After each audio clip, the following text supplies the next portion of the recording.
ये तो कलयुग के जीवों का मूल आधार है। सत्संग न मिलने के कारण सब भटक गए और भटक जाते हैं। हमारी आपकी भटक केवल सत्संग न सुनने के कारण है, न समझने के कारण है, न सत्संग वचनों को जीवन में उतारने के कारण है। जब सत्संग वचनों को ध्यान में रखोगे तो आपसे कोई गलत काम नहीं होगा। इसी को तो कहा, गुरु के सिर पर राखिए चलिए आज्ञा मानो, तादास को 3 लोक पहना। कितना बड़ा लाभ! 3 लोक में तुम्हारा कोई कुछ नहीं कर सकता है। अगर तुमने गुरु को सिर माथे रखा, उनके वचनों को हमेशा समझो कि सामने रखें। जब वचन सामने रहेंगे तो बुरा कैसे होगा? ये मन बुरा पाप कैसे करेगा? जहाँ सत्संग से अलग हुए तो ये फौरन काल के घेरे में चला जाता है। यही तो मन की कमजोरी है।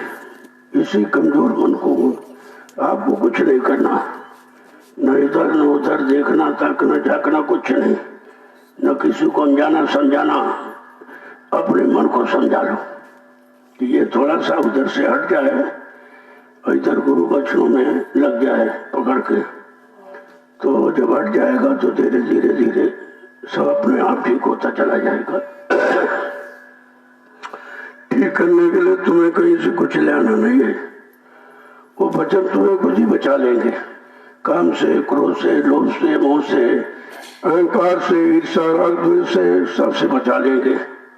वचनों का मतलब यही है, क्योंकि उन्होंने बचने का रास्ता बनाया है कि इस मन को कैसे बचाया जाए। तो सर्वप्रथम आधार रखा सत्संग वचन। सत्संग करो, सेवा करो, भजन करो। इस शैतान को फुर्सत मत दो। कोई न कोई काम में इसको लगाए रहो। कोई काम न हो तो भजन पर बैठ जाओ, कान में उंगली डाल लो, लेट जाओ, बैठ जाओ, जैसे हो सके। किसी तरह से हमको मन की घेरागारी करनी है। अब मन के पीछे पड़ जाना है।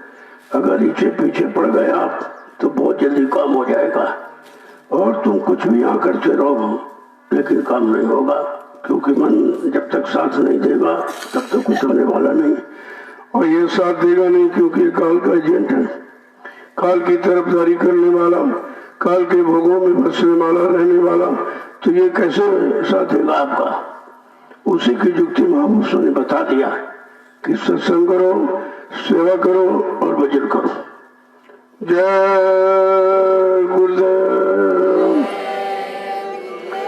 जय गुरुदेव, जय गुरुदेव, जय गुरुदेव। नाम किसका? प्रभु का। जय गुरुदेव। नाम किसका? प्रभु का। जय गुरुदेव। नाम किसका? प्रभु का। प्रभु का प्यारा नाम। जय गुरुदेव। सम्राट दाता दयालु पूज्य स्वामी जी महाराज आज के इस प्रातःकालीन नैमिषारण्य की तपोभूमि पर लघु सत्संग में सम्मिलित होने वाले समस्त गुरुवासी प्रेमीजनों, जब कभी अवसर मिल जाए कि सत्संग में जाने का, आने का, समझ लो कोई हमारा पुण्य कर्म का भाग जगा है। वैसे जीव आ नहीं सकता इधर, क्योंकि मन इसके लिए, इधर के लिए तैयार नहीं होता। बड़ा बेरुख रहता है इधर आ जाता तब, क्योंकि उसको उधर का रस लगा, चाट लगी है, और इधर अभी कोई रस आपको मिला नहीं है।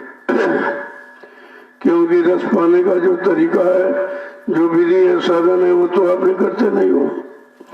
आए रुके चले गए, आए चले गए, आए चले गए। अरे भाई ठहर के को देखो। जब तुम ठहरोगे तो मन ठहरेगा। तुम का मतलब शरीर से।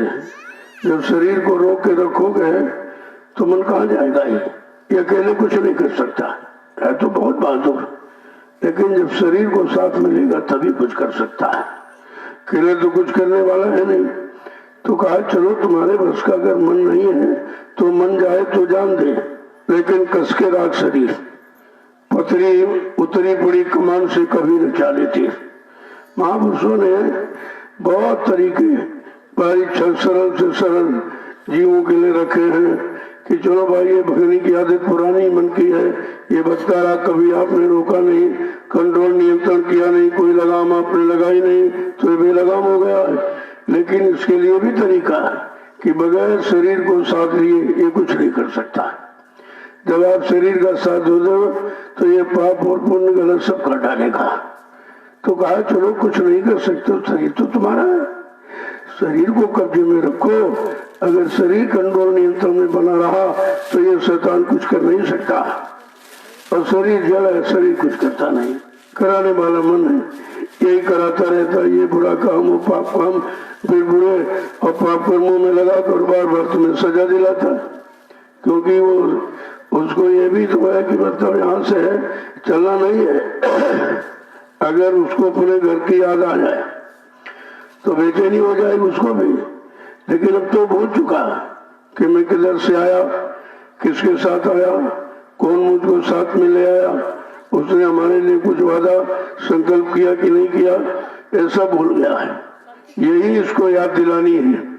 जब जीवात्मा का संदेश इसके कान में पहुंचेगा, वो जीवात्मा कहेगी रे भाई मैंने तुमको साथी बनाया था और ये कहा था चलो हम तुम दोनों नीचे के लोगों को देख करके वापस चले आएंगे और हम तुमको बगैर साथ में लिए वापस नहीं आऊंगी। तो इतना बड़ा संकल्प तुम्हारे लिए, तुम बात ही नहीं सुनता है। वो बेचारा सुनता नहीं कुछ, क्योंकि वो भूल गया है। इसी को याद दिलानी है, भूले वो को अपनी याद दिलानी है, अपने घर मुकाम मंडल लोग की याद दिलानी है, जो जिसके साथ आया वो याद दिलानी है। तेरे लिए किसी ने कुछ संकल्प प्रतिज्ञा की वो याद दिलानी। इसी याद दिलाने का नाम तो सत्संग है, सत्संग। जब सत्य का संग करा दोगे तभी काम बन जाएगा, चाहे मन का हो, चाहे बुद्धि का हो, चाहे चित्त का हो। जब सत्य के साथ आप जुड़ जाओगे तो भी झूठ उठ का आने वाला। सत्य ही सच्चा मार्ग है और सत्य ही सच्चा मत है, और सत्य से ही हम अपने घर जा सकते हैं, दूसरा कोई रास्ता नहीं है। तो महापुरुष आए तो उन्होंने घर की याद दिलाई, कहे भाई तू कहाँ यहाँ फंसा, क्योंकि हम लोग तो भूल गए। हम तो इसी को अपना घर मकान ये मिट्टी वाला ईट पत्थर वाला बना के रखा, इसी को मान लिया, और ये भूल गए कि इसमें कितने हमारे पूर्वज आए वो नहीं रहने पाए, उनको छोड़ के जाना पड़ा, तो हम इसमें कैसे रह सकते। तो हमारा नहीं है। अगर हमारा होता तो परमानेंट इसी में हम रहते, कभी नहीं जाते। तो ये सब भूल गया है, इसलिए उन्होंने गुहार लगाई, पुकार लगाई। क्या कहा कि धाम अपने चलो भाई, पराए देश क्यों रहना।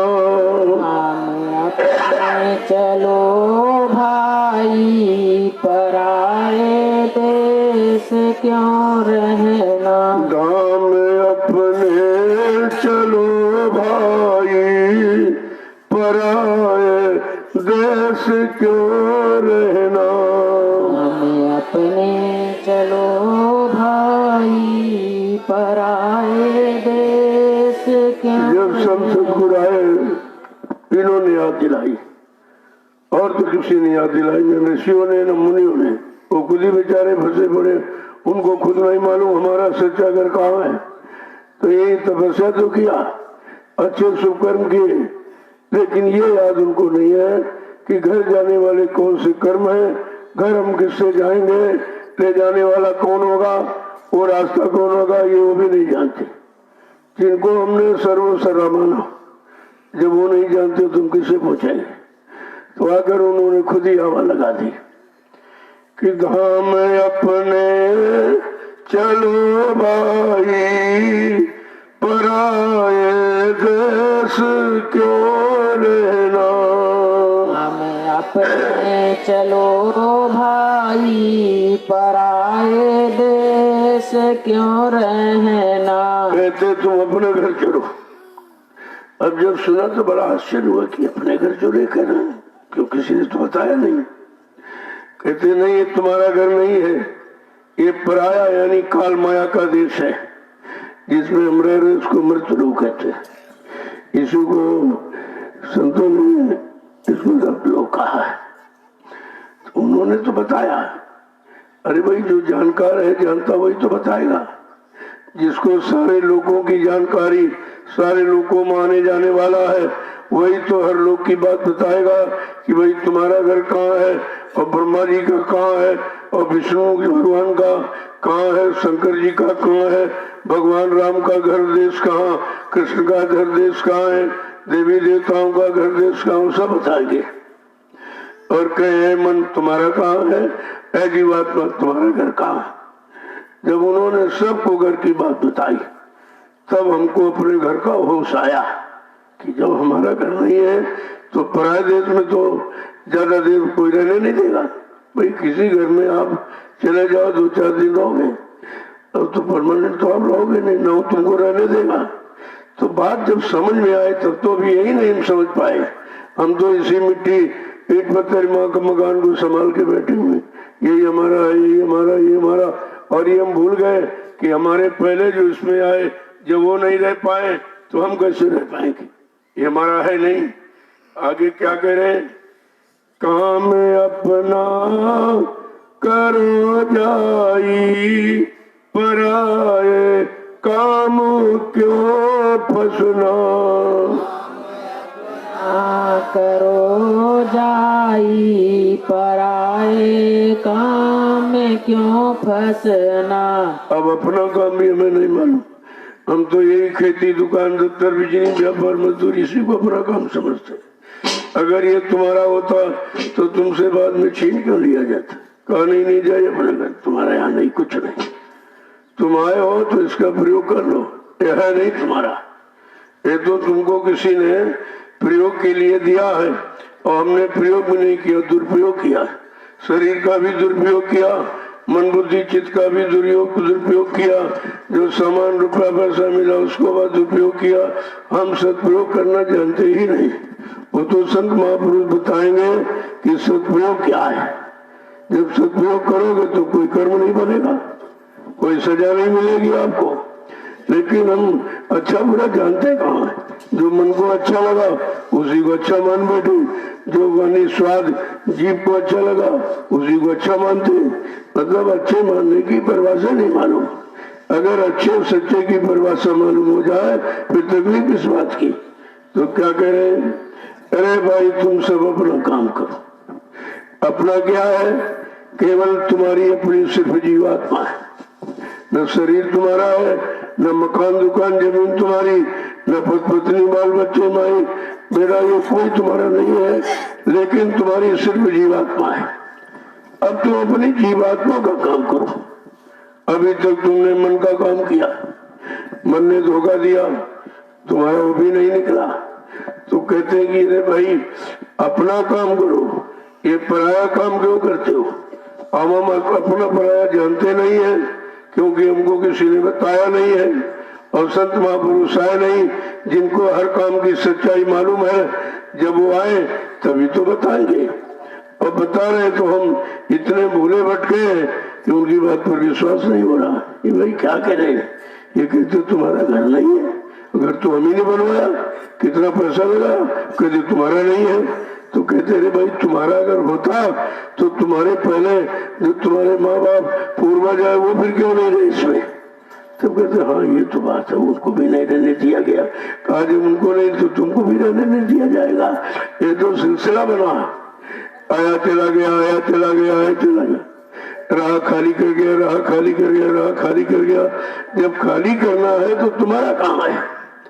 आगे क्या कह रहे हैं, नाम गुरु का संभाले चल, नाम गुरु का संभाले चल, नाम गुरु का संभाले चल, नाम गुरु का संभाले चल।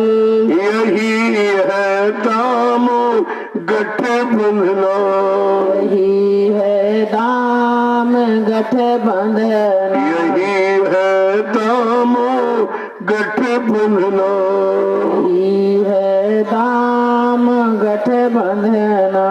गुरु ने जो नाम दिया है इसको संभाल के रख। यही नाम असली दाम, असली धन और दौलत अमोलक है। कहा इसको संभाल के रख और मतलब कहते यही है दाम गठबंधना। ये सच्चा दाम, सच्ची धन दौलत, अमोलक के नाम जो गुरु देते यही है। इसी को संभाल के रख और गांठ में मजबूती से बांध ले। जो तूने बांधा है ये तेरा नहीं है, ये तेरे ही बच्चे तुझे छीन लेंगे और यहाँ से नंगा करके ले जाएंगे और जला के राख कर देंगे। कहीं तेरा कुछ नहीं। यहाँ आगे समझा कि क्या कहें। देखो एक ही वचन जब आप सुनोगे तब तुम्हारी समझ में आएगा कि वास्तविकता क्या है, सच्चाई क्या है। हम तो सब झूठ में फंसे रहे, हम इसी को सच्चा मान बैठे क्योंकि किसी ने बताया नहीं था। अगर बताते तो हम सब यहाँ सचेत रहते, रहकर अपना काम बना लेते, जैसे कोई किराए भाड़े पर मकान लेते हो। लेकिन ये हमेशा जानते हमारा नहीं, पता नहीं कब खाली करा देगा। पैसा भी लेता है और फिर भी तुम्हारा नहीं हो पाता। हर महीने आपसे भाड़ा लेगा, लेकिन ये नहीं कहेगा कि भाड़ा तो देते लेकिन तुम्हारा नहीं है। हम कभी इसको खाली करा सकते। इसी तरह से महापुरुषों ने कहा रे भाई ये तुम्हारा नहीं है और तुम जो जो पकड़ के रखे हो, जो जो बैंक बैलेंस का आधार बनाए हो, लाकर कोई बना दिया, सोना चांदी रख दिया, रुपए पैसे के लिए बैंकों में डाल दिया, लेकिन वो तुम्हारा नहीं है। वो धन तुम्हारा नहीं है, वो तो तुमको प्रयोग के लिए मिला है और तुम प्रयोग न करने के कारण दुरुपयोग करने लगे और उसी में तुम फंस गए हो। तो कहते हैं सच्चा धन जो गुरु से मिलता है, नाम धन, जीवात्माओं के धन का दान नाम दान, ये सच्चा, बाकी सब झूठा है। क्या कह रहे हैं कि जगत का रंग सब मैला, रंग सब मैला, जगत का रंग सब मैला, जगत का रंग सब मैला, ये धुलाले मान ये कहना, लाले मान ये कहना, ये धुलाले मान ये कहना, लाले मान ये कहना। संसार का जितना रंग है का ये सब मैला है। इसी ने तुझे गंदा किया। काम ने, क्रोध ने, लोभ में, मोह में, अहंकार में, मान ने, प्रतिष्ठा ने, अधिकार में, इसी ने तुझको गंदा कर दिया है। ये सच्चा रंग नहीं है।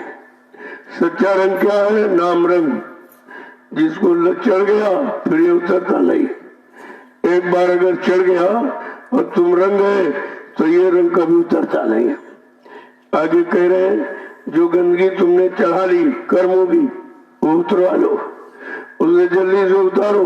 तुम तो नहीं उतार सकते हो, लेकिन संत महापुरुषों को मालूम है कि कौन सी गंदगी कर्म की तुमने कैसे चढ़ाई है। वही कर्म तुम्हारे से कराते हैं और सेवा का माध्यम बना के। अगर धन से तुमने शरीर को गंदा किया तो धन तुम्हारा सेवा में लेकर के परमात्मा में लगा देंगे तो तुम्हारी गंदगी उससे धुल जाएगी। अगर मन को गंदा किया तो मन सुमरन ध्यान भजन में लगा के पाक साफ निर्मल पवित्र कर देंगे। अगर तुमने कोई खान पान गंदा किया तो उसको तुम्हें सच्चा संदेश दे देंगे और तुमको अपने पास रख के बच्चों को सुना सुना कर वो भी तुम्हारी गंदगी उतार देंगे। अगर अन्न खा के कोई पाप किया है तो अन्न भंडारों में लेकर रोटी बनवाकर उन प्रेमियों को खिलाई जाएगी जो सेवा करेंगे, सत्संग सुनेंगे और भजन करेंगे, तो भी तुम्हारी गंदगी उतर जाएगी। काल धुलाने ये अवसर मौका है, फिर कोई गंदगी धुलाने वाला उतारने वाला यहाँ न कभी आया है न कभी आएगा। आगे क्या कह रहे हैं? भोग भोग संसार कोई दिन के भोग, सार कोई दिन के भोग संसार कोई दिन के, भोग संसार कोई दिन के, सहज में त्यागते चलना,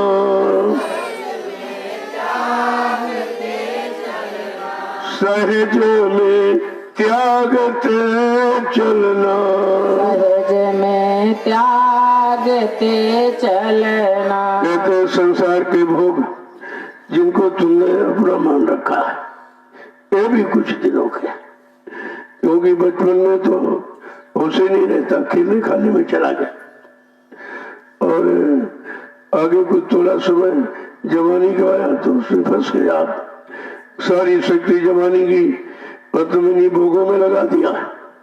कहा ये कुछ दिन के हैं और इसके बाद बुढ़ापा आ गया, फिर तुम भोग नहीं भोग सकते हो, शरीर के भोग भी आप नहीं कर पाओगे कि वो शक्ति आपके पास रहेगी नहीं। कहते हैं कोई दिन के, अरे इन भोगों को छोड़ धीरे धीरे धीरे धीरे त्यागते त्यागते छोड़ते छोड़ते तू आगे बढ़।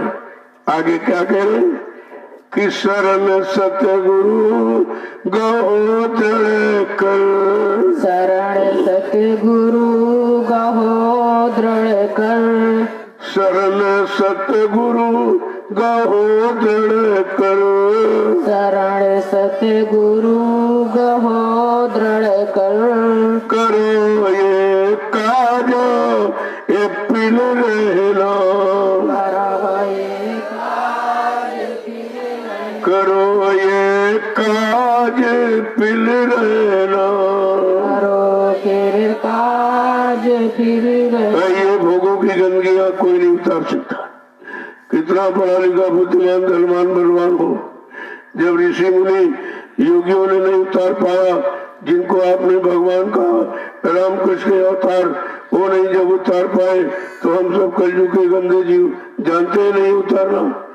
हम तो उतारना नहीं जानते, चढ़ाना जानते, रोज के रोज इन्हीं भोगों में नित्य फंसना जानते, निकलना नहीं जानते।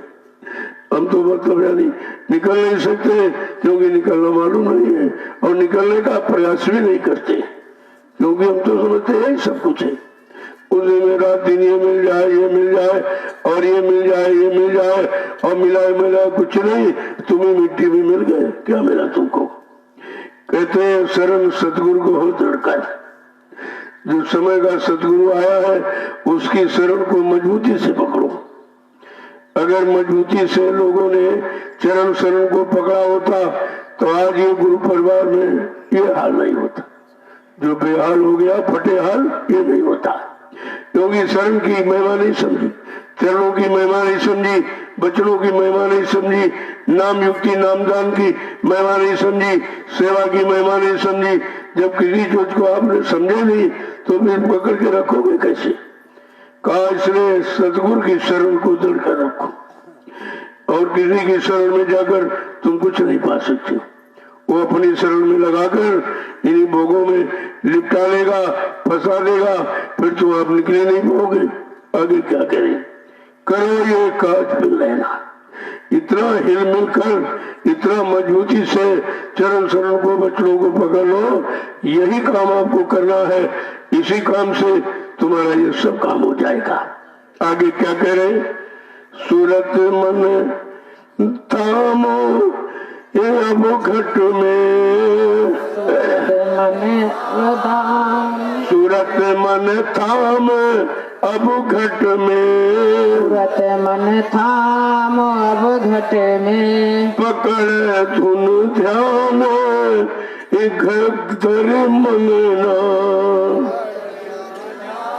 पकड़ धुन ध्यान इधर गगना, पकड़ धुन ध्यान धर गगना। देखो कैसा समझा के कह रहे कि केवल सूरत और मन, जीवात्मा और मन को थाम लो, क्यों ये अंदर है बाहर नहीं है, तो बाहर तुम इधर तो भटक रहे हो।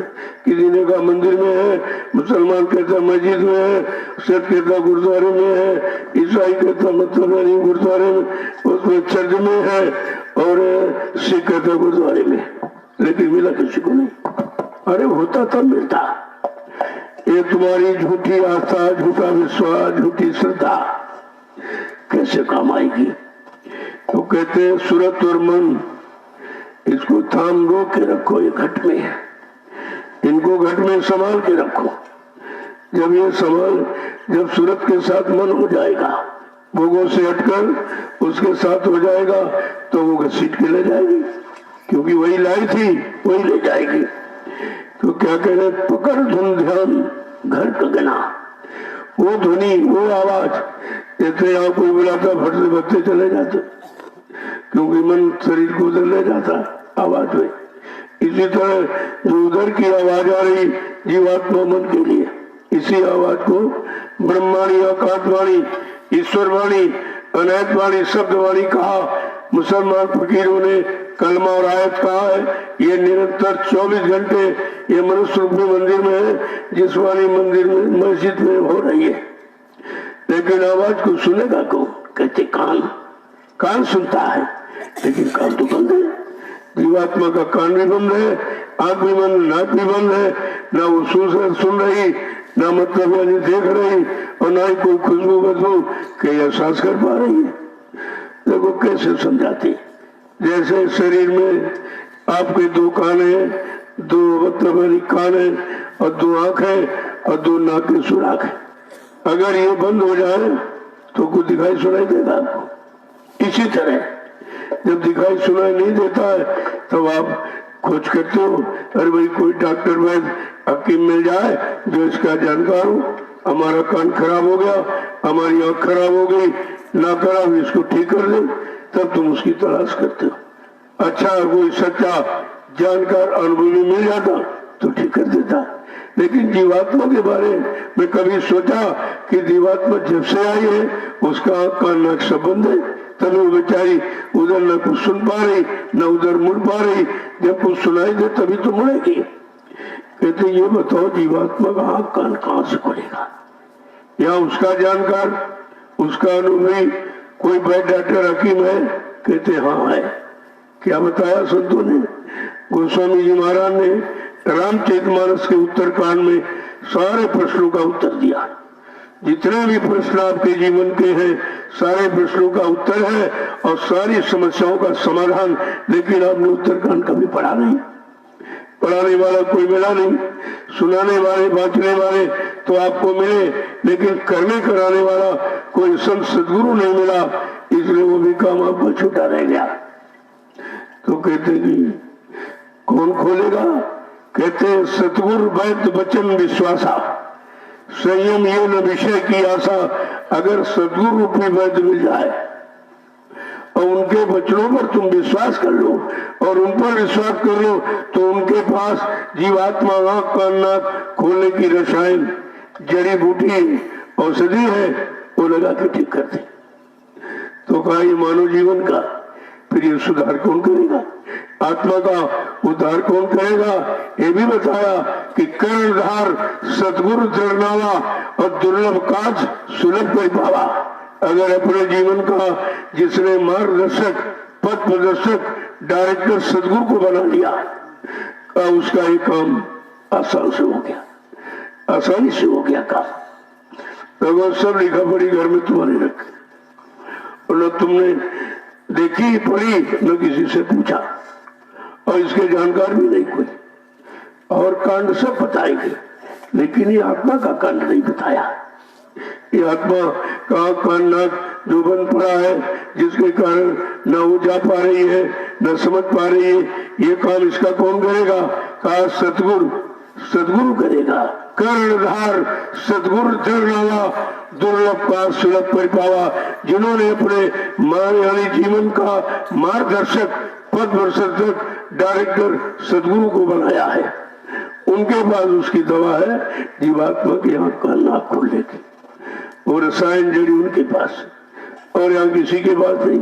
देखो ये भी बता दिया भाई किसके पास, इसका हकीम डॉक्टर कौन, ये भी लिख दिया ताकि किसी जीव को शंका ना हो, इधर उधर तक भटक न जाए, कहीं को भटका लेगा भरमा लेगा, है उसके पास कुछ नहीं और तुम भी नहीं जानते, वो भी नहीं जानता, दोनों अंधे हो, दोनों बहरे हो, तो कौन किसकी सुनेगा, कौन किसको देखेगा? आगे क्या कह रहे हैं? फंसे तुम जाल में भारी, फंसे तुम जाल में भारी, फंसे तुम जाल में भारी, फंसे तुम जाल में भारी। अब बिना इस युक्ति नहीं छूटना, बिना इस युक्ति नहीं छूटना, बिना इस युक्ति नहीं छूटना। बिना इस युक्ति नहीं छूटना। आज तुम इतने ज्यादा गहराई में चले गए हो, फंस गए हो कि तुम बिना सदगुरु के द्वारा दी गई युक्ति नाम की, ये नाम की युक्ति के बिना कोई रास्ता नहीं। जब नाम डोर शब्द डोर फेंकेंगे और उसको तुम पकड़ लो तो वो निकाल लेंगे आपको। तुम कितनी गहराई में चले गए हो, कहीं फंस गए हो, वो सब आपको निकाल लेंगे। कहा जब वो भक्ति की डोरी फेंकेंगे, नाम की डोरी। आगे क्या कह रहे हैं देखो, सब कुछ बता रहे हैं, जानकारी दे रहे।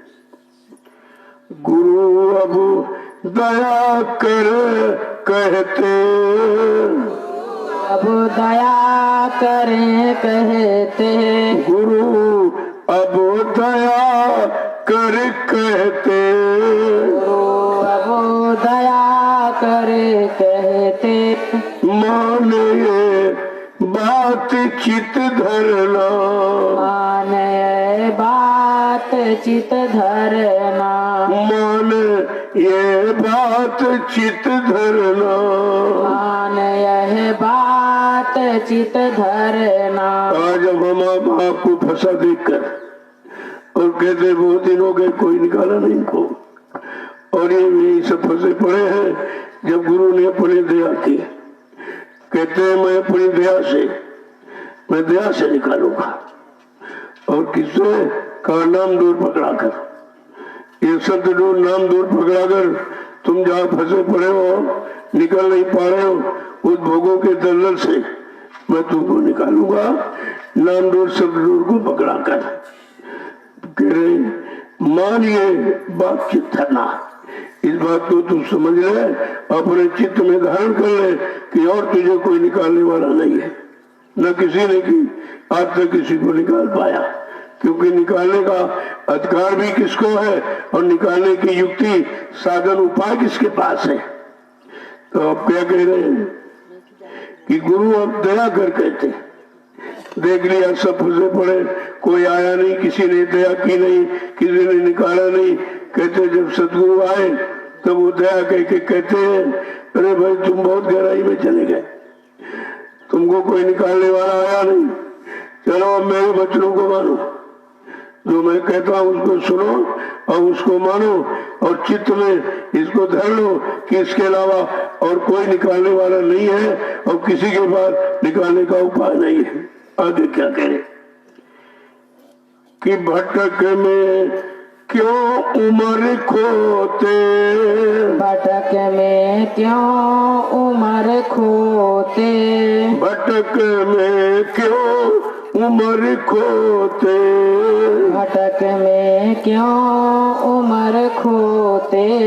कहीं नहीं ठीक तुम लगना, कहीं नहीं जीत को लग, कहीं नहीं ठीक तुम लगना, कहीं नहीं जीत तुम लगना। इसलिए तुम सारी उम्र अटक और भटक भरम में क्यों खोते हो। यहाँ से भटक भटक भरम, न कोई निकालने वाला, न कोई भ्रम दूर करने वाला, सब लोभी लालची है, वो तुमको अटका भरमा लेंगे अपने लोभ लालच की पूर्ति के लिए। तो कहते हैं कहीं नहीं ठीक, तुम्हारा यहाँ कहीं ठिकाना नहीं, कोई ठिकाने पर तुम्हें लगा नहीं सकता है, क्योंकि ये ठहर ठौर ठिकाना किसी को मालूम नहीं है कि जीवात्मा कहाँ की रहने वाली है और मन कहाँ का रहने वाला। ये दोनों कैसे बने मंडल मुकाम पहुंचेंगे, कहा ये तो ठिकाना किसी को मालूम नहीं है।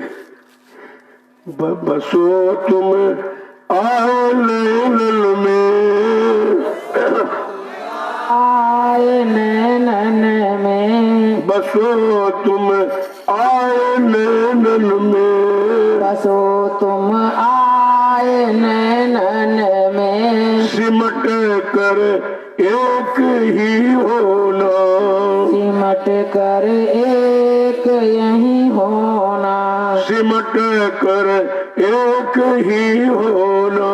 सिमट कर एक ही होना। तुम क्या करो, सतगुरु के नैनों बसा लो। जब आंख में सतगुरु बच जाएगा, दूसरे के लिए जगह नहीं रहेगा। तुमने जिनको जिनको इन आंखों में बसाया है और जिनको जिनको कानों से सुनकर पकड़ा है, यही तुम्हारा भूल भरम है। इसी में अटके बटके हो, जबकि जिनको बसाया वो तुम्हारा नहीं और जिनको सुनाया वो भी तुम्हारे नहीं।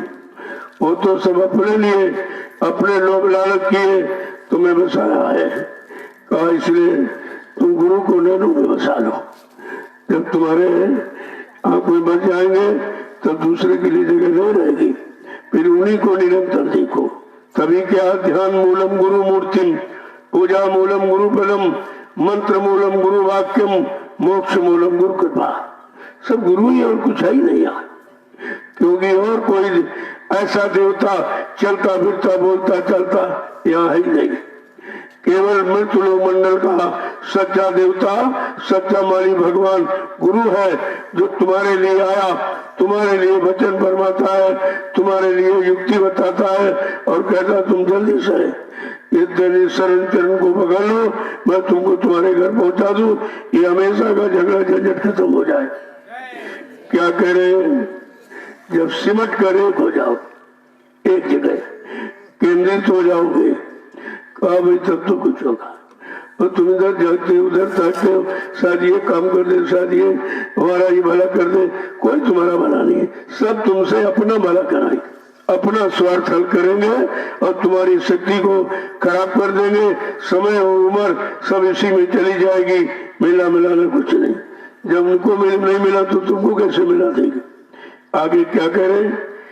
दुइये दूर हो जावे,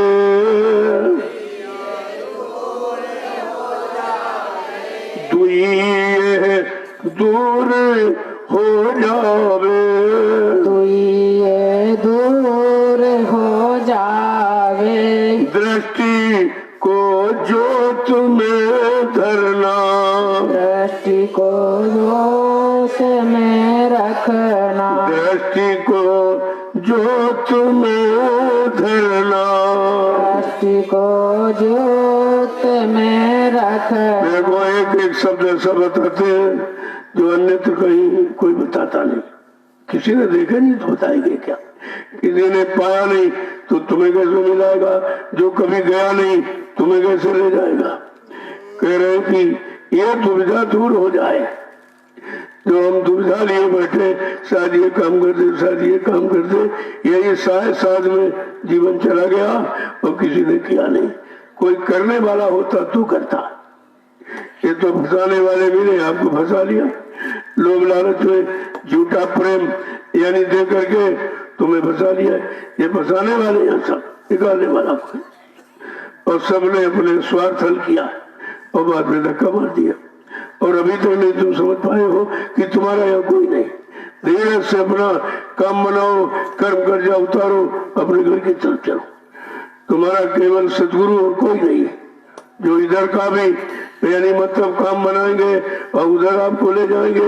इधर पाक साफ निर्मल पवित्र करेंगे, सत्संग सुना सुना के सेवा में लगाकर सुमरन ध्यान भजन करा के यहाँ तुम्हें पाक साफ निर्मल पवित्र करेंगे और घर पहुंचाएंगे। और तुम्हारा है कोई नहीं।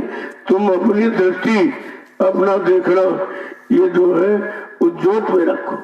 जो प्रकाश की बात वो कहते कि अंदर में लाइट उजाला प्रकाश है, वो अनवरत है, वो कभी कम ज्यादा नहीं, वो घटता बढ़ता नहीं है, बिल्कुल एक समय रहता है।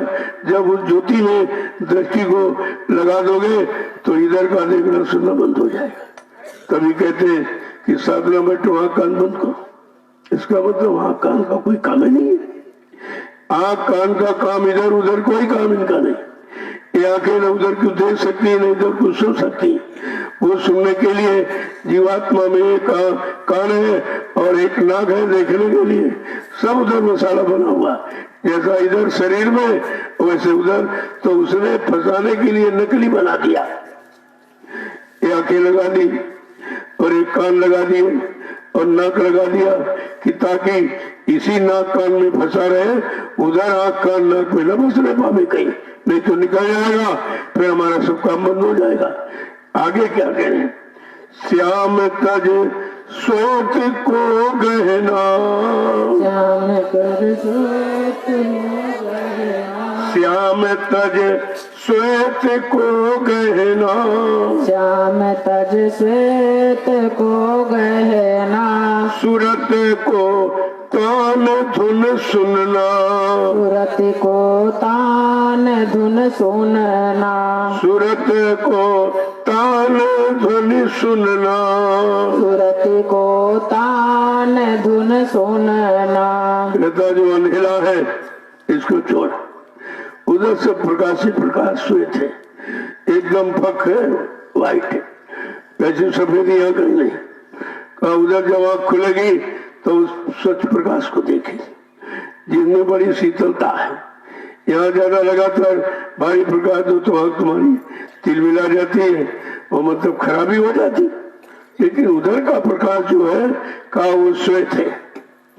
तभी तुम ये जो लाल मतलब प्रकाश देते तो उस बल्ब को कहा बंद करो, कहा एलईडी लगा दो सफेद, इससे आंख नहीं खराब हो।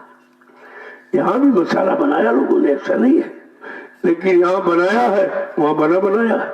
वहाँ कुछ आपको बनाना नहीं, कहीं से ले आना नहीं, वो रुपया पैसा कोई खर्च करना नहीं, वो तो व्यवस्था से बनी बनाई। कहते श्याम को छोड़, श्याम माने काला, श्याम माने अंधेरा, काले इसको छोड़, उधर श्वेत प्रकाश को पकड़। सब उधर श्वेत ही श्वेत है, बिल्कुल व्हाइट, एकदम पक। आगे क्या कह रहे हैं देखो कैसे समझा रहे हैं कि सूरत को तान धुन सुनना, जीवात्मा को खींच करके तान करके एक जगह पर मतलब यानी रखकर कहा वो ध्वनि को सुनो, जो ध्वनि उसको अपने घर ले जाने वाली है, कहा उन्हें तान के सुनो। आगे क्या कह रहे?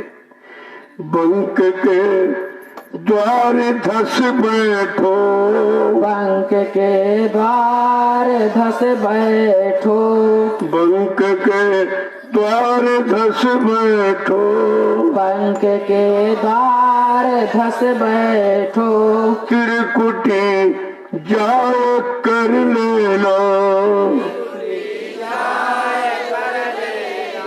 त्रिकुटी जाए कर लेना, त्रिकुटी जाए कर लेना। देखो कैसा राज करते, ये राज कहीं नहीं, न वेदों में, न पुराणों में, न गीता में, और न मतलब यानी जितने भी अगर बार में लिखे हैं काले अक्षर में, उनमें ये चीज नहीं।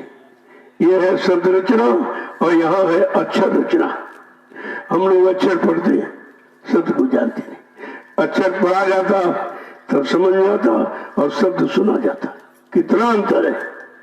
इतना मीठा है, इतनी मिठास शब्द में है, जब वो जीवात्मा का कान खुल जाएगा उस मिठास के आगे मेरा कोई चीज पसंद नहीं करूंगा। ये अपने आप सब, अरे अच्छा मिल जाने के बाद बुरा तो छूट ही जाता, बड़ा मिल जाए तो छोटा आप सुसर से छोड़ दोगे, लेकिन मिले तब तो आगे क्या करें। ऐसे कहते हैं कि मतलब यानी ये बंगलाल है, ये बंगलाल के ऊपर जब चलोगे तो कहते कि बंक के द्वार घुस बैठो, बंगलाल आज दरवाजे से निकलो और वहां पर बैठकर जब आंखें देखोगे और त्रिकुटी जाए कर लेना, और त्रिकुटी धाम पर जब मन पहुंच जाएगा बड़ा खुश होगा कि मैं अपने घर आ गया, मैं अपने घर आ गया हूं। आगे क्या कह रहे हैं कि सुनने चढ़, एक एक चीज को कैसे समझा रहे कि सुनने चढ़ जो दसो भाई, सुनने चढ़ जा दसो भाई, सुन चढ़ जा धसो भाई, इस सूरत से मान सरन्याना, सूरति से सूरत से मान सरन्याना। सूरति से मान सरनाना। अब आगे बढ़ने की मंजिलों को बता रहे। बंगनाल के बाद आगे तृप्ति, उसके बाद कहते सुन है। जब सुन में चढ़ जाओगे तो वहाँ मानसरोवर है। उसी मानसरोवर में जीवात्मा स्नान करेगी। स्नान करके जो भी कूड़ा कचरा मैल गंदगी सब उतार देगी। आगे क्या करे? महासुन चौक उजियारा, महासुन चौक उजियारा। महासुन चौक अंधियारा, महासुन चौक अंधियारा। यहाँ से जा गुफा फसना, यहाँ से जा गुफा फस, यहाँ से जा गुफा बसना। यहाँ से जा गुफा फसना। आगे महासुन चौक है, वो भी अंधकार है। अभी वो श्वेत नहीं मिला जिसका वर्णन किया है, वो भी आगे है। कहा महासुन चौक अंधियारा, वहां से भी आपको यहाँ भी अंधकार, यहाँ नहीं रुकना है। कहा वहां से फिर गुफा में चलेगी, और गुफा। जब वो गौर गुफा में जाकर के बस गए, रुक गए, तो आगे क्या कह रहे कि लोक चौथे चलो तज के, लोक चौथे चलो तज के, लोक चौथे चलो सज के, लोक चौथे चलो तज के। यहीं का जाओ धुन बीना, यहीं गा जाओ धुन बीना, गहो वहाँ जाए धुन बीना, हो वहाँ जाए धुन बीना। आज जब चौथे मुकाम पर पहुंचे तो कहते क्या है, जब वहां पहुंचे वहां से अब तुम सजावट, जब कहीं जाना होता तो लोग सजावट अपने को सजाते, कपड़े पहने, कुछ सामान लिया तभी तो चले गई। कहा वहां से चौथे लोग से सजावट अपने सच्चे घर जाने की शुरू हो जाती है। कहते कि फिर गहो जाए धुन बीना है, फिर वहां पर बीन बांसुरी, चौथे में जो आवाज बीन बांसुरी की, कहा वो तुमको सुनाई देगी। वहां आगे क्या कह रहे हैं कि अलख और अगम के पारा, अलख और अगम के पारा, अलख और अगम के पारा, अलख और अगम के पारा। अजब एक महल दिखलाना, जब एक महल दिखलाना, अजब एक महल दिखलाना, जब एक महल दिखलाना। कहते अलग और अगम के पार वो अनामी धाम है, वो अजब निराला एक महल है। वही लोग अपना सच्चा लोग है, वही की जीवात्मा रहने वाली है। वहीं पहुंचाने के लिए ये सारी मंजिलों का ज्ञान कराते हैं कि देखो वहाँ ये है, वहाँ ये बाजा बजता है, वहाँ ऐसा प्रकाश है, लेकिन तुमको वहाँ रहना नहीं है, बसना नहीं है, पकड़ना नहीं है, ठहरना नहीं है, फंसना नहीं है, वो तुम्हारा नहीं है। उसके आगे अलग, फिर उसके आगे अगम, अलग अगम के पार काला अनामी धाम, अजब एक निराला, एक अनोखा, जो किसी लोक मंडल में नहीं है। ऐसी बात वो तेरा घर है और वो तेरे घर का ना वो दिखाई देगा। जब ये उसको दिखलाई दिया तो कहते यहाँ सतगुरु से फिर मिलना, वहाँ सतगुरु से फिर मिलना, यहाँ सतगुरु से जा मिलना, यहाँ सतगुरु से जा मिलना। हुआ अब आ आज मन मगना, हुआ मन आज मन मंगना, हुआ मन आज यह मगना, हुआ मन आज यह मंगना। अब वहां पर सदगुरु बैठे, सबका सच्चा मालिक अनामी महाप्रभु वहीं पर बैठा हुआ। जब उसको देखा तो बड़ा प्रसन्न, बड़ी प्रसन्नता हुई। मालिक मिलने के बाद ही तो प्रसन्नता होती है। कहा वहाँ सदगुरु अपना मतलब अनामी महाप्रभु वहीं पर बैठे, जब उनका दर्शन किया वो मिले तो बड़ी प्रसन्नता हुई, बड़ा खुश हुआ कि चलो हमको ठिकाने पर लाके छोड़ दिया है। देखो इतना काम करना, अब कैसे कैसे हम लोग फंसे, वो भी सारा आपको वर्णन मिला। कैसे निकलेंगे वो भी बता रहे, कहाँ पहुंचना है, कहाँ टिकना है, कहाँ रुकना है, कहाँ बसना है, ये सब जानकारी देते हैं। इसी जानकारी का नाम है सत्य संग, जो सच्चे रास्ते पर लाके खड़ा कर दे। सच्चाई आयनानी आपको दे दे और झूठ छल कपट को हटा दे, और यही सच्चे रास्ते पर चलकर सब जीवात्माएं सतलोक को पहुंचेंगे। और कोई रास्ता नहीं है, कोई तरीका नहीं है, कोई उपाय नहीं है, मतलब यानी कोई विधि नहीं है कि और किसी विधि को करके तुम वहां पहुंचोगे। सब रास्ता बताती, सारी अटक और भटक ऐसे खत्म होती। जय गुरुदेव, जय गुरुदेव, जय गुरुदेव, जय गुरुदेव, जय गुरुदेव, जय गुरुदेव। जय गुरुदेव नाम किसका, प्रभु का, जय गुरुदेव नाम किसका, प्रभु का, प्रभु का प्यारा नाम। जय गुरुदेव। करो जनाब, इतनी चुस्ती फुर्ती होनी चाहिए कि तुम अपने घर को पहुंच पाएंगे। बड़ा आलस है, बड़ा प्रमाद है, बड़ी अटक है, बड़ा भ्रम है, बड़ी शंका है, ये सब तो विनाश की जड़ है और यही आगे बढ़ने नहीं देगी। इन्हीं से हमें आपको मुक्त होना है, इन्हीं से अलग होना है, और तब कहीं हम अपने सच्चे मुकाम मंडल को जा पाएंगे। है तो बहुत दूर, बहुत ऊंची है, लेकिन ले जाने वाला जब साथ हो जाए तो कोई दूरी नहीं, सब दूरी नजदीकी में बदल जाती है। सारी परेशानी हैरानी ये सब सुलभ हो जाती है। तो लेकिन यही दूसरी बात है, कहते हैं शरण सतगुरु पकड़ दृढ़ कर।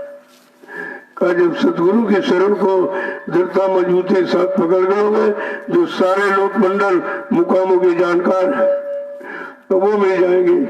उनका विश्वास कर लोगे, उनके बच्चों पर इक्की पर विश्वास कर लोगे तो ये काम स्वरूप पहुंचा देंगे। फिर तुमको क्या करना। यही बात लोगों की समझ में नहीं आई। 45 करोड़ को शरण दी गई चरणों में, उनको मतलब यानी भक्ति करने के लिए यानी समझ दिया गया, लेकिन कोई रुका ही नहीं, कोई ठहरा नहीं। किसी ने ऐसा मालूम पड़ता, किसी ने मालिक को जाना माना पहचाना नहीं, तो भूल भुलैया में सब अटक गए बेचारे, सब अलग गए, कोई टिका ही नहीं। टिका तो कोई नहीं, और अभी टिकने के लिए भी कहाँ तैयार है। अभी अपना जोर लगा रहा, अपनी मन बुद्धि चित्त को लगाता रहता है।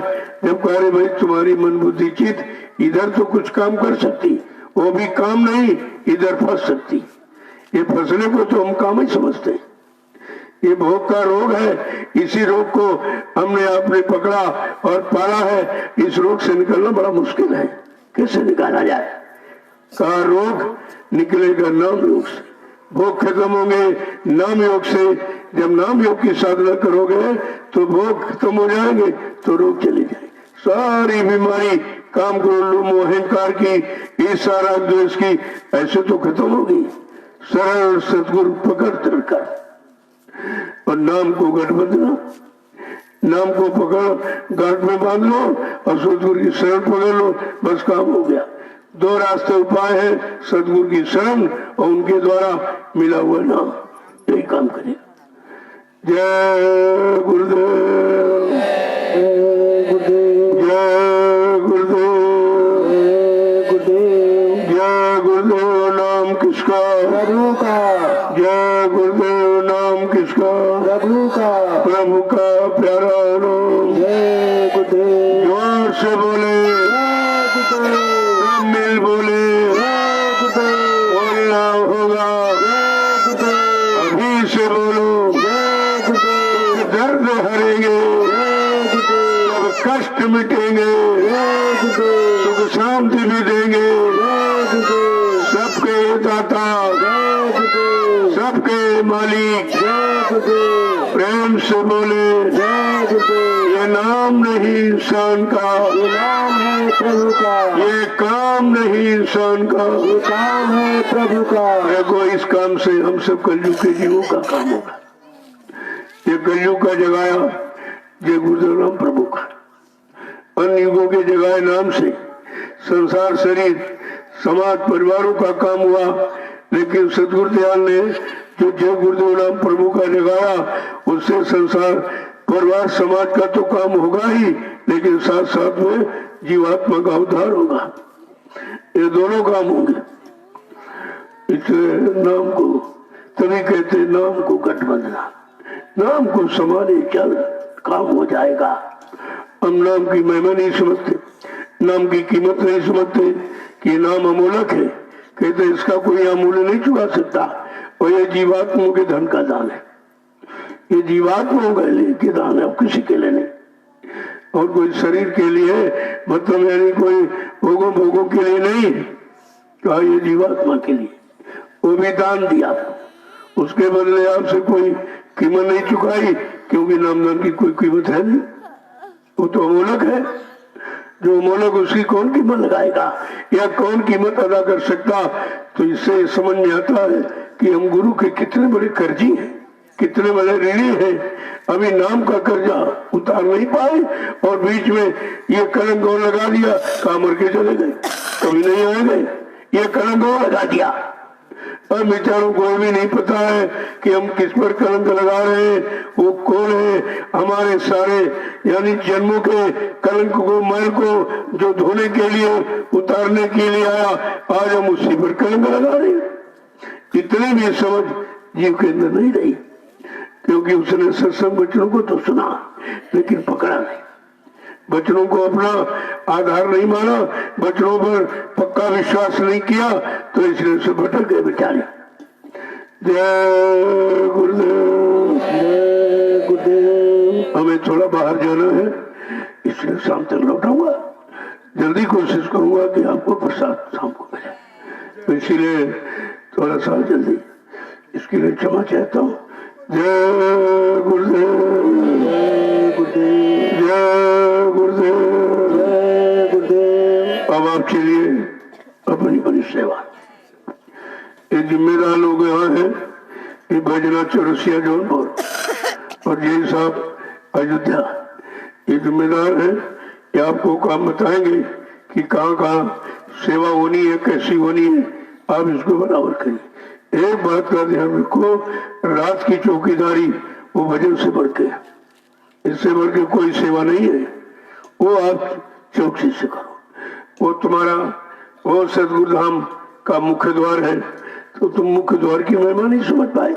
जिसका उद्घाटन हुआ सारा हिंदुस्तान चकित हो गया, ये क्या है। आप वहां की चौकीदारी पक्की रखो।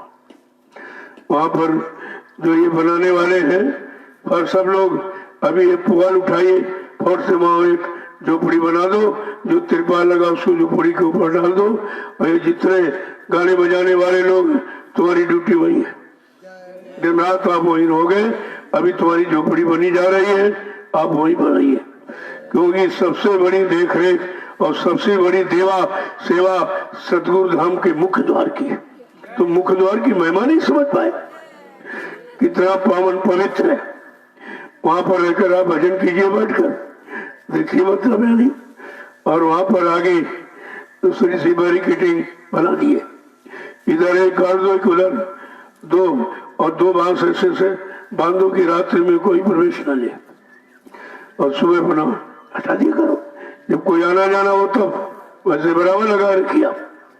वो इधर उधर का वो मुख्य द्वार है, उसे कोई इधर उधर के लोग नहीं आएंगे जाएंगे। कोई शराबी कबाबी आएगा तो मुख्य द्वार की महिमा रहेगी। आप ये जिम्मेदारी क्यों नहीं समझते हो? इतना बड़ा उद्घाटन का तौर तरीका आपको करके दिखाया गया, फिर भी आप इस द्वार की महिमा नहीं समझते। यही द्वार तुम्हारे लिए सच्चा द्वार है। इसलिए ये जितने गाने बजाने वाले हो, तुमको ये सेवा का अवसर मिला है तो फट से जो झोपड़ी बनाने वाले वहां भाई फौरन तैयार कर दिए। ये 5 फुट का लंबा पुआल आपके पास, वो बना दीजिए, तिरपाल वहां लगा है, उसको ऊपर डाल देना और बस वहीं से आप लोग रहिए। तुम्हारा आवाज, तुम्हारी तपस्या, तुम्हारी सेवा वही है। बात को समझा करो। सबसे महत्वपूर्ण द्वार है, उसी द्वार से जब लोग प्रवेश कर जाएंगे तो आश्रम की महिमा गौरवगिरी में खत्म हो जाएगी। कितनी बड़ी जिम्मेदारी, आप बात ही नहीं समझते। और बाकी वो उधर जो गोदाम वोदाम बना है, ये गुप्ता जी आप तुरंत अपना सामान उठाइए, वहीं पहुंचिए, उन्हीं देख रहे आप चौकसी कर रखिए। तुम्हें नहीं मालूम कि सारे हिंदुस्तान की नजर तुम्हारे पर इस समय है। सब ये समझ रहे आखिरकार बात क्या है। सब मौन हो गए, कोई नहीं बोलता है, न आसन न भाषण न एपचन न प्रवचन, ये सब समाप्त हो गए। आखिरकार 88,000 ईस्वी की तपोभूमि से ये समय की आध्यात्मिक आवाज क्यों लगती है, ये विचार करना चाहिए आपको। लेकिन तुम्हारी समझ में कुछ ही नहीं आता। इतने दिन सुनते सुनते हो गए। मैं रोज सुबह शाम आपको बताता सुनाता हूँ, सदगुरु ध्यान से बचनों से अवगत कराता हूँ, फिर भी आपकी समझ में नहीं आता। जय गुरुदेव, जय गुरुदेव। जय साहब आज आप नहीं जाएंगे क्योंकि मैं आज जा रहा हूँ, आप यहाँ नहीं है, कल आप जाएंगे। आज नहीं जाएंगे आप, क्योंकि थोड़ा जरूरी काम है जाने के लिए, तो ठीक है, लेकिन आज कल आप जाएगा। तो जल्दी से ये काम वहां झोपड़ी बनवा दीजिए और तुम्हारा आज से ही वहां निवास होगा। तुम जितने लोग हो फट से वहां अपना झंडा डंडा एकदम चुस्त फुर्त से रहो आप। और ड्यूटी 4-4 लोग, मतलब यानी शाम को रात्रि में 4-4 लोग 2-2 घंटे जगो, तो तुमको नींद भी पूरी हो जाएगी और सेवा भी सबको मिल जाएगी। सेवा भी सबको मिलनी चाहिए, ऐसा रास्ता निकाला जाता है कि कोई व्यक्ति सेवा से वंचित न जाए, क्योंकि भजन आपके बस का नहीं है। अगर सेवा से काम हो जाए तो इससे बड़ा और सरल कौन सा उपाय, तुम बातें नहीं सोचते हो। जय गुरुदेव, जय गुरुदेव। देखो भंडारे के लोग सेवा तो भंडारे की करते, लेकिन रात में थोड़ा सा अपना भी सहयोग दो ये भी सेवा। कोई सेवा का खाता आपका खाली न रहे जिसमें आप दाखिल हो, हर खाते में आपकी सेवा होनी चाहिए। ये भी बहुत बड़ी चीज है। तो ये सबकी जिम्मेदारी है रात्रि सेवा की। विशेष देख रेख ये 2 दरवाजे जो आपके गेट बने हैं, इन पर जो लोग बैठते हैं उनको 2-2 घंटे का मौका दीजिए। आप वहीं पर आग जला लें, अपना बैठे, नहीं आपकी व्यवस्था है, ऐसा नहीं है। अगर इनके पास जो रात्रि सेवा करते हैं कोई कम्बल अम्बल गौर कपड़ा नहीं है, उससे मैं व्यवस्था कर रहा हूँ, सब आपकी व्यवस्था हो जाएगी। लेकिन आप बहुत चौकसी के साथ, तुम्हारी पूरे हिंदुस्तान की नजर तुम्हारे पर है, तो इस बात को गहराई से आप सोचिए थोड़ा। उस श्रृंखलता में मत कोई बात नहीं थी, गंभीरता में लो। जय गुरुदेव, जय गुरुदेव, जय गुरुदेव, जय गुरुदेव। इसलिए आप लोग चलो अपनी बड़ी सेवा में। और जो उस गेट पर रहेंगे उनका भोजन नाश्ता वहीं पर भिजवाओगे, तुमको वहां से हटना नहीं है। बात को समझ लो पहले, क्यों कहा जा रहा। कोई स्थित परिस्थिति ऐसी खराब बनने वाली है, इसलिए आपको सचेत किया जा रहा कि रात्रि की सेवा बहुत ही चुस्त के साथ रखिए। आप जितने लोगों सबकी जिम्मेदारी, अरे भाई 10 बजे तो अमूमन आप जगते हो, इसके बाद 1-1 घंटे में रख लो। जब ज्यादा लोग आ जाए तो 1-1 घंटे सेवा करो, लेकिन सेवा में हिस्सा सबका होना चाहिए। ये लड़कियां हैं, ये स्कूटिया के गेट पर ये रात्रि में सेवा यहाँ कर सकती, बाहर नहीं। आश्रम के बाहर कोई लड़की निकल के नहीं जाएगी, आश्रम के बाहर तुम्हारी कोई सेवा नहीं, वो भी आश्रम कुटी पे, इधर आप नहीं। इधर आप सेवा करिए, आपको मना नहीं है तो 2-2 घंटे अपना आपस में बांट लो कि भाई 2 घंटे कितने लोग बैठेंगे, 2 घंटे कौन बैठेगा। इस तरह से ये सब चयन आप कर लीजिए कि आपके लिए अच्छा रहेगा और सबको सेवा का मौका मिल जाए। तो इन बच्चियों को तो ये बाहर नहीं निकलेंगे। 10 बजे के बाद कोई लड़की बाहर नहीं जाएगी। अगर कोई लैट्रिन बाथरूम के लिए जाना है तो 1-2 को साथ में लेकर। स्थिति अच्छी नहीं है, स्थिति बढ़िया नहीं है। तुम अच्छे हो लेकिन समाज अच्छा नहीं है। इसलिए अपने को ऐसे दूसरे समाज से बचा के रखना है, यही तो आपकी जिम्मेदारी है। जय गुरुदेव, जय गुरुदेव, जय गुरुदेव, जय गुरुदेव। आश्रम में कोई भी प्रवेश लेता है फौरन उसका आई कार्ड मांगो कि अपना आधार कार्ड दिखाइए, तुम कहाँ के रहने वाले, क्यों आए हो, क्या तुम्हारा यहाँ काम। हाँ, तुम्हारा काम क्या है। कोई सेवा तुम करते नहीं हो, भजन करते नहीं हो।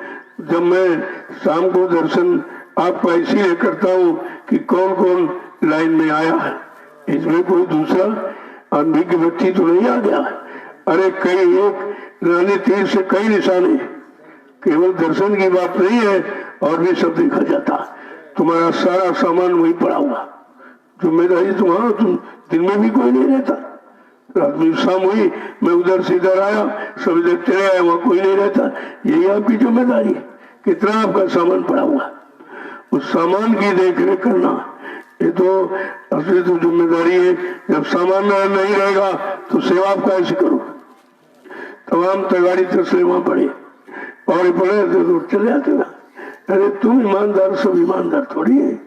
तुम अच्छे हो लेकिन समाज अच्छा नहीं है, इसलिए उनसे बचने के लिए, अपना सामान बचाने के लिए आपको स्वयं अपनी जिम्मेदारी निभानी है। ये किसी को ऊपर नहीं छोड़ना, खुद करो और खुद उसका लाभ उठाइए आप। जय गुरुदेव, जय गुरुदेव। जल्दी से वहां झोपड़ी बना दीजिए, जिम्मेदार लोग वहां पहुंचिए। आप ये सब ले जाओ वहां फौरन, मतलब यानी बना दीजिए बड़ा सा, और ये सब वही रहेंगे। और शाम को यानी रात्रि में जब मैं वहां से दर्शन करके आप आता हूँ तो फौरन वहीं से आपकी ड्यूटी शुरू हो जाती है। बस ज्यादा लोग 2-2 घंटे बांट लो। अरे भाई 4 बजे के बाद तो घंटा संग लगी जाता है, प्रार्थना पाठ वही करोगे। यहाँ तुमने तो यहाँ नहीं आओगे, तुमको इधर आना ही नहीं। इतनी सख्त चौकसी उस गेट पर आपको रखनी। वो मुख्य द्वार है, मुख्य द्वार का मतलब आप नहीं समझ पाए, वही मुख्य और कोई मुख्य नहीं है। इसलिए उस द्वार पर रहना और उसकी जिम्मेदारी निभाना, यही तुम्हारा सच्चा कर्म और धर्म है। तो इसलिए जल्दी वहां पहुंचो, तो बड़ी बना तैयार करो, तैयार हो जाएगी, तुमको वही रहना। ये जितने गाने बजाने वाले हो तुम वही बड़ा गाना गाइए, वहां सुनाइए, अच्छा रहेगा, रखवाली भी रहेगी, तुम्हारा मनोरंजन भी हो जाएगा और तुम प्रार्थना पाठ उसी बहाने अपने सदगुरु को सुना लोगे, तो सब तो काम तुम्हारा होना।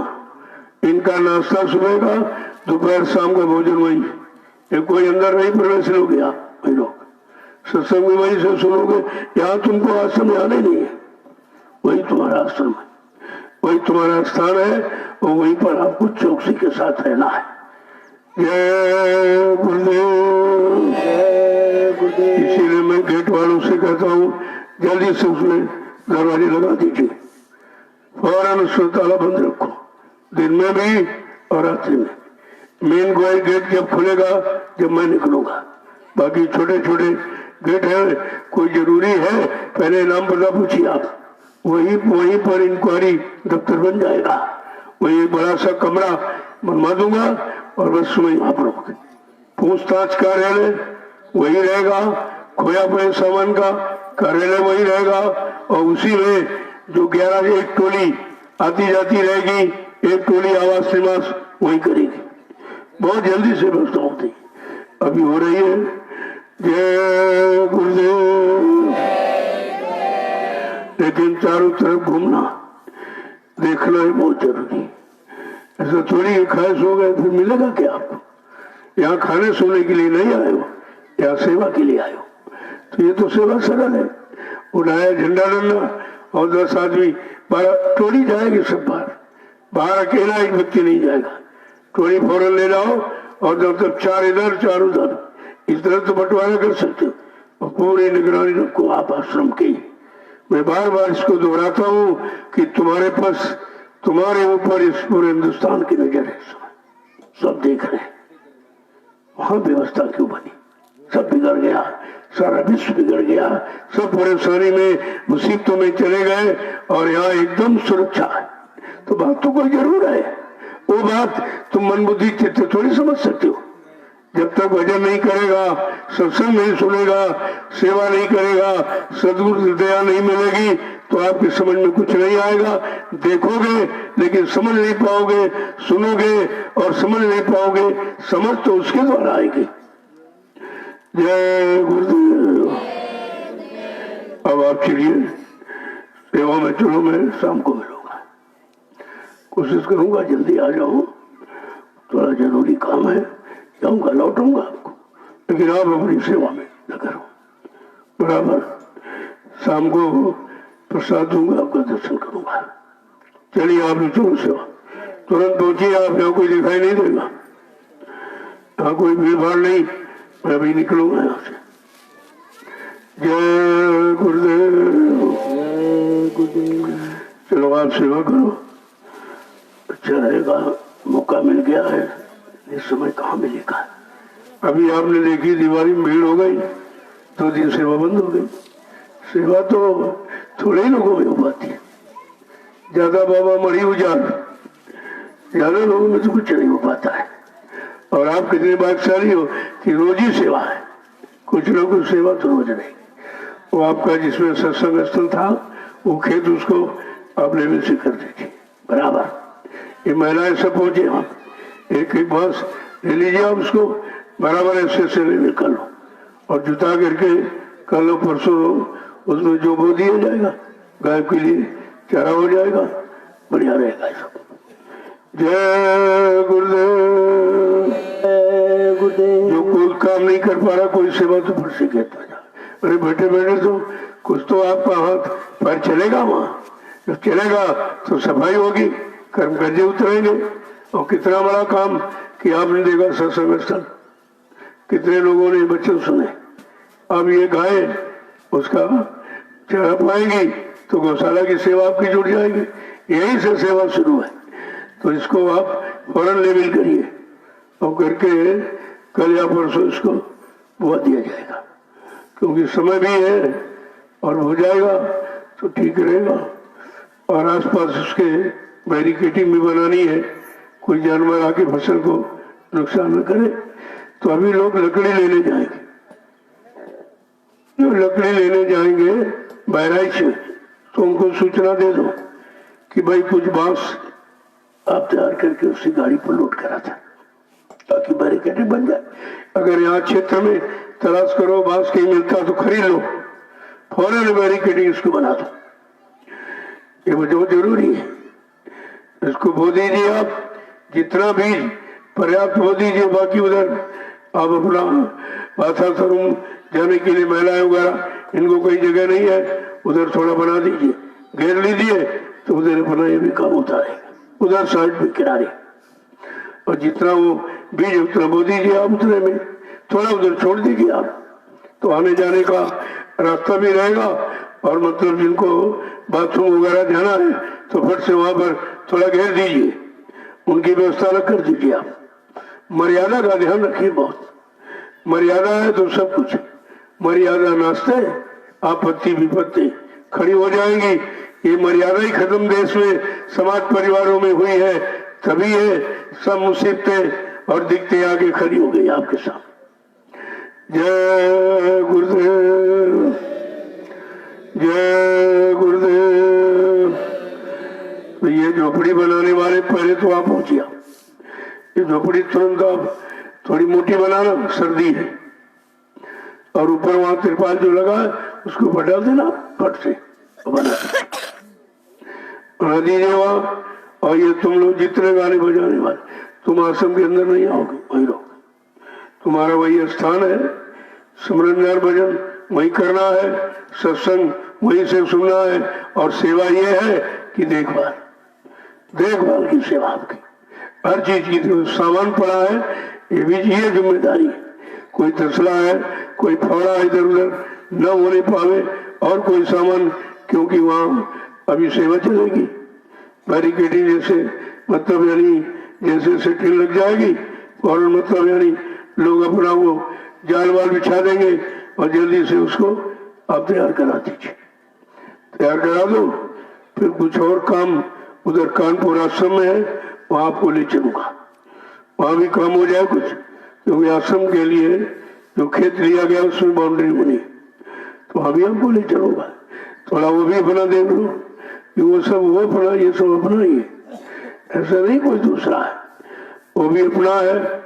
वहां का भी इशारा बहुत पहले हुआ था, कई बार कहा गया कानपुर कानपुर कानपुर, बात लोग नहीं समझ पाए, नहीं समझ पाए, और कहा कोई छोटी मोटी जगह मतलब यानी बना दो, अच्छा रहेगा, आगे भविष्य के लिए सब सेवाएं खा चाट के मर के चले गए, खत्म भी सब हो गए। तो मैंने सोचा कि चलो भाई वो इतने दिन से कहा जा रहा, तो उसके आदेश का पालन हो जाए, तो फट से वहाँ 2 वर्ष में आश्रम का निर्माण हो। वो भी आप देखिए, वो भी आपका आश्रम, वो किसी और का नहीं है, वो आपका है।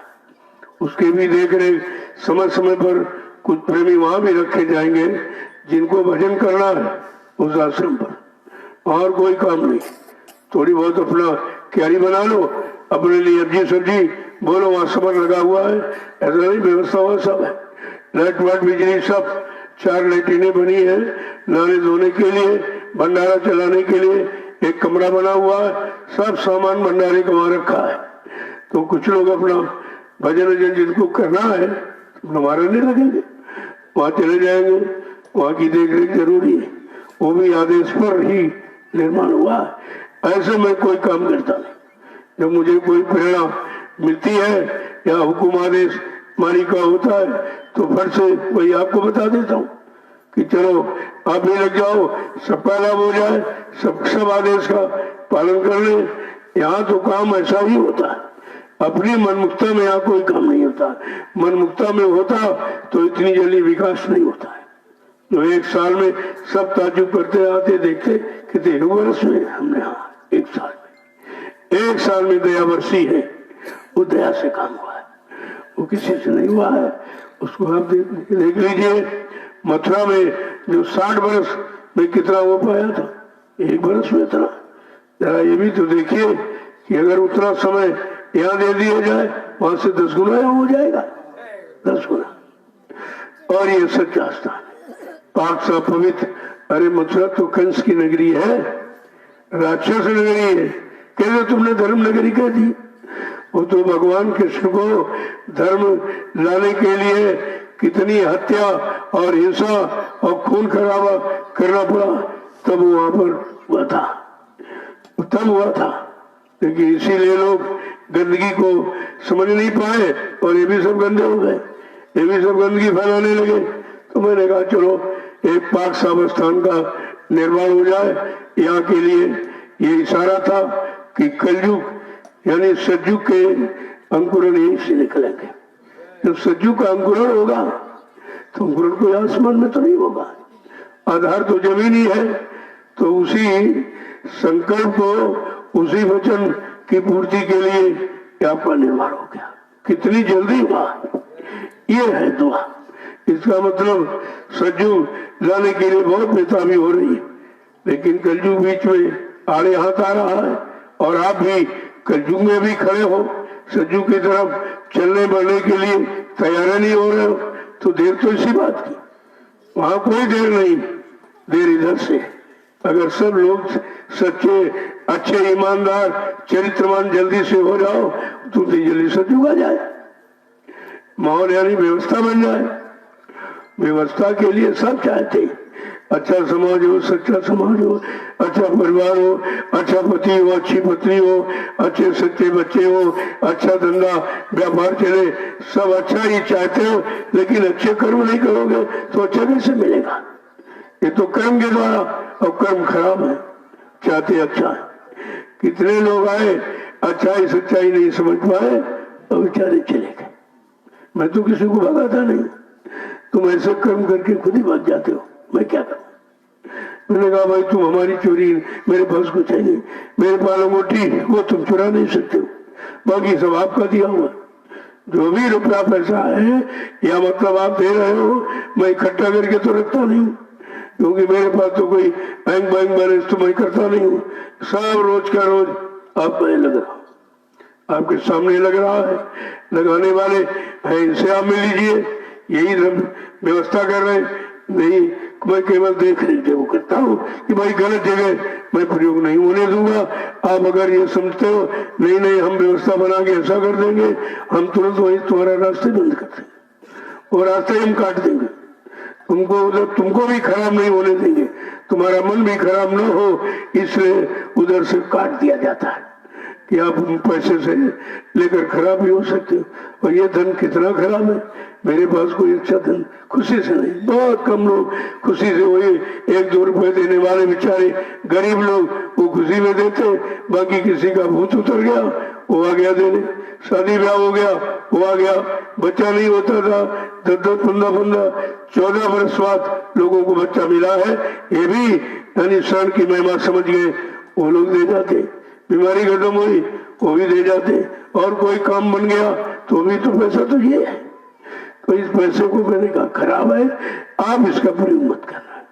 लेकिन अब जिनका स्वभाव आदत बनी हुई है पुरानी मथुरा की, तो कुछ न कुछ हरकत करते ही रहेंगे।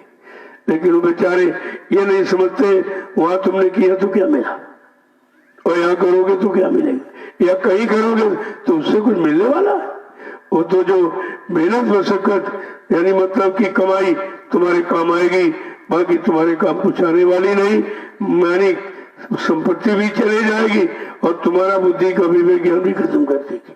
कितना बड़ा नुकसान होता है, दोहरा नुकसान। तो लेकिन हम समझ नहीं पाते, तो उसके लिए अरे रात दिन तो सत्संग हो रहा, और सत्संग कभी सुनते नहीं। ऐसे लोग सत्संग में कभी नहीं बैठते। जब मैं बाहर सत्संग करता था तो अंदर बना वो अच्छा भोजन भंडारे बनवाते थे, मतलब यानी कोई सो रहा है, कोई उधर भोजन अच्छा बनवा के खा रहा, कोई उधर अपनी योजना यानी मीटिंग कर रहा, लेकिन सत्संग में सुना कभी न, कभी भजन किया न, कभी सेवा की, तो फिर मिलेगा क्या। जो 3 रास्ते आपको देने के लिए बनाए गए कि सत्संग करो, सेवा करो, भजन करो, अरे भाई 3 में से कोई तो रास्ता चलो आप, 3 में से कुछ नहीं। अपनी योजना, अपनी व्यवस्था, अपनी बुद्धि का मतलब यानी जोश दिखाने आए और खाली होके चले गए, कुछ नहीं मिला। अरे दरबार है, इस दरबार से तुम ले सकते हो, दरबार को तुम दे नहीं सकते हो। ये जो आप सेवा दे रहे हो ये भी तुम्हारा परमार्थ बनाया जा रहा, तुम्ही को उसके बदले दिया जा रहा, कुछ लिया नहीं जा रहा यहाँ। इस लेन देन को भी समझिए आप। जय गुरुदेव। अब आप चलिए सेवा में, मैं शाम को आपसे मिलूंगा। अब बीच में नहीं कोई, मैं उधर बाहर निकल रहा हूँ, थोड़ा सा बाहर जाना है, शाम तक वापस लौटूंगा, तब तक आप सेवा करिए। मैं आपसे मिलूंगा वहां पर आकर, तो रोज ही मिलता हूँ, इसमें क्या बात। जय गुरुदेव।